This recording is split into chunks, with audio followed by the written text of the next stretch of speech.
Dictation शुरू होगा 10 second बाद।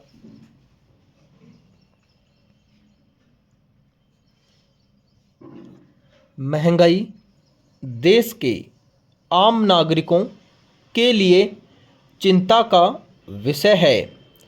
फल, सब्जियां और रोज़मर्रा की ज़रूरी वस्तुओं की कीमतों में लगातार वृद्धि ने मध्यम और निम्न वर्ग की कमर तोड़ दी है।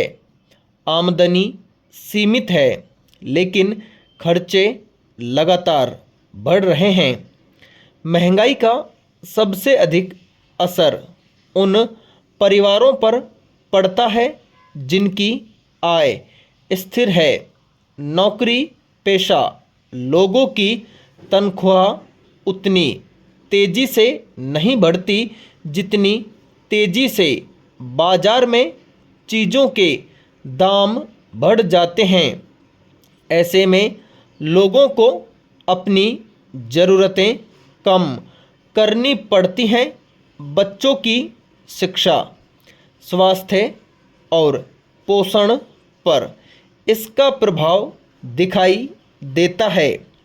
ग्रामीण क्षेत्रों में स्थिति और भी गंभीर है।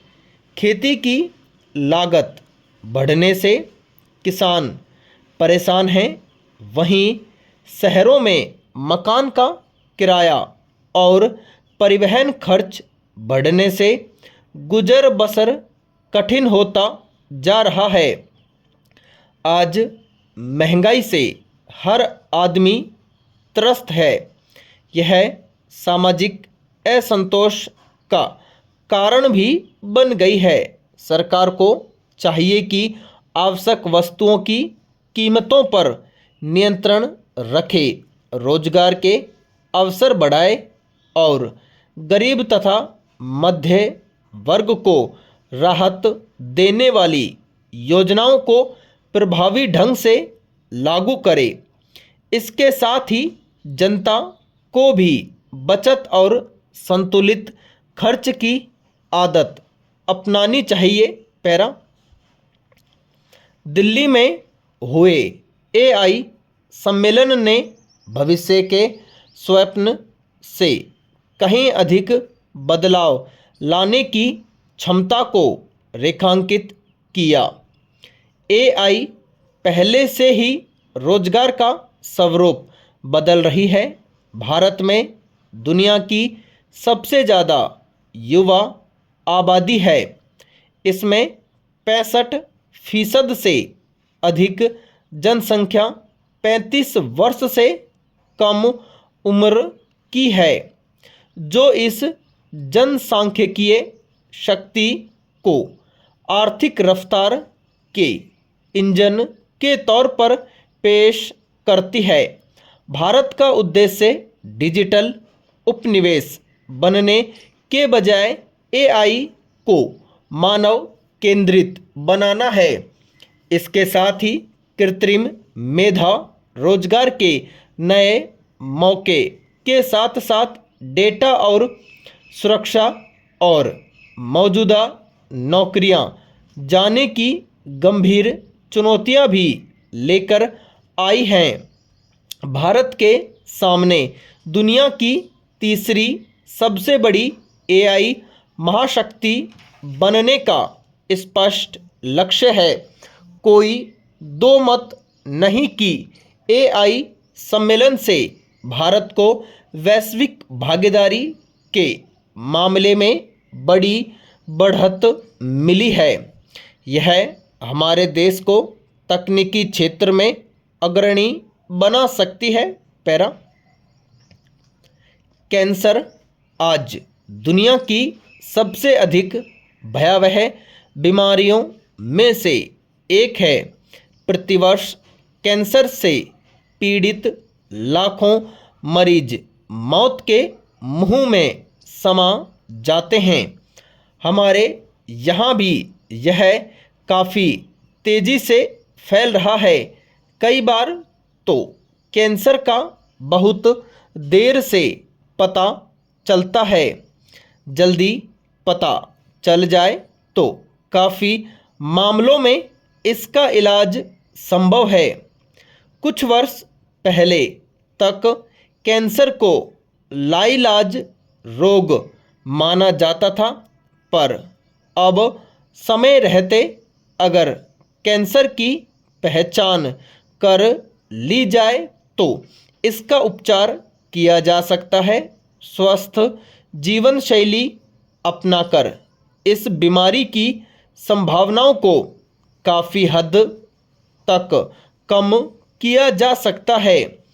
मिलावटी खान पान, बदलती दिनचर्या और धूम्रपान के साथ ही उत्पादकता बढ़ाने की अंधी दौड़ कैंसर के बड़े कारणों में शामिल है। बीमारी के बढ़ते आंकड़ों के साथ सरकारी चिकित्सा सुविधाएं बढ़ाने की भी ज़रूरत है ताकि कैंसर पीड़ितों को सस्ता और अपने नज़दीक इलाज मिल सके। पैरा आजकल शादियों में या किसी कार्यक्रम में नाचने गाने के दौरान अचानक किसी को दिल का दौरा पड़ जाता है। मौके पर ही तुरंत मृत्यु हो जाने की घटनाएं बढ़ गई हैं। ऐसे में पल भर में खुशी का माहौल गम में बदल जाता है। आमतौर पर शादी वाले घर में उत्साह होता है, उत्सव में नाचने का मन होता है, मान मनुहार कर लोगों को नचाया भी जाता है, मगर ऐसी घटनाएं लोगों के मन में डर पैदा करती हैं।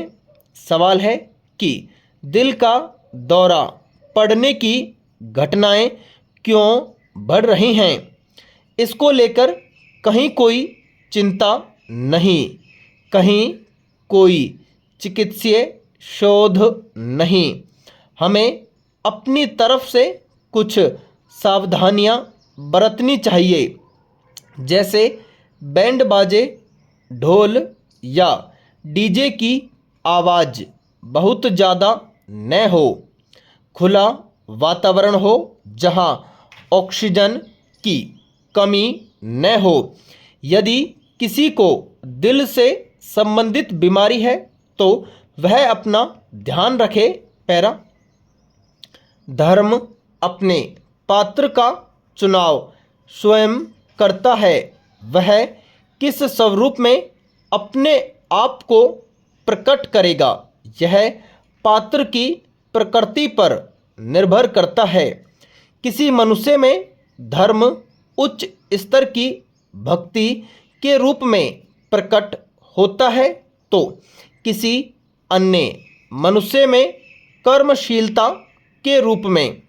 किसी को ईश्वर से साक्षात्कार के लिए योग का मार्ग सहज लगता है तो किसी अन्य को तत्व रूप से सब कुछ जान लेने की उत्कंठा है। यदि कोई तत्वज्ञानी यह समझे कि वही सबसे बड़ा ज्ञानी है तथा अन्य सब अज्ञानी है तो यह उसकी भारी भूल होगी। धर्म का अनुसरण करने वाला कभी यह नहीं कहता कि तुम्हारा मार्ग ठीक नहीं है। सच्चे धार्मिक व्यक्ति का कार्य है अपने धर्म का सही ढंग से पालन करना। नीम का पेड़ कभी भी यह इच्छा नहीं करता कि वह आम के पेड़ जैसा फल दे। नीम का कड़वा होना ही उसकी प्रकृति है, उसका धर्म है।